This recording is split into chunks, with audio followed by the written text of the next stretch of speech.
ایک زبان وہ ہوتی ہے کہ جس زبان سے مغلظات نکل رہی ہیں، غلط ہے، 100% غلط ہے، اور ایک زبان وہ ہے کہ جس سے بڑے خوبصورت اور پھول جیسے الفاظ نکل رہے ہیں۔ کبھی کبھار تو یہ الفاظ اور یہ نکلنے والے پھول اخلاص پر مبنی ہوتے ہیں، اخلاص سے چاہتا ہے، دل سے چاہتا ہے، محبت کرتا ہے، ہمدردی ہے، لیکن کبھی کبھار یہی زبان سے نکلنے والے پھول منافقانہ رویے کی وجہ سے ہوتے ہیں۔ سامنے کچھ ہے اور پیٹ پیچھے کچھ ہے، میرے سامنے میرا ہے اور تیرے سامنے تیرا ہے۔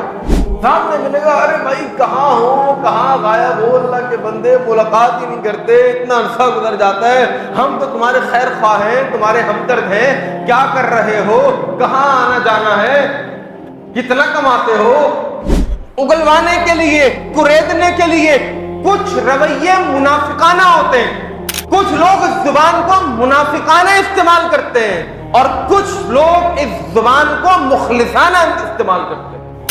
تو نبی علیہ الصلوۃ والسلام نے ارشاد فرمایا، اگر دل کی سلامتی چاہیے تو سب سے پہلے اپنی زبان کی سلامتی مقصود رکھو۔ زبان سلامت، دل سلامت، اور اگر دل سلامت تو تمہارا ایمان سلامت۔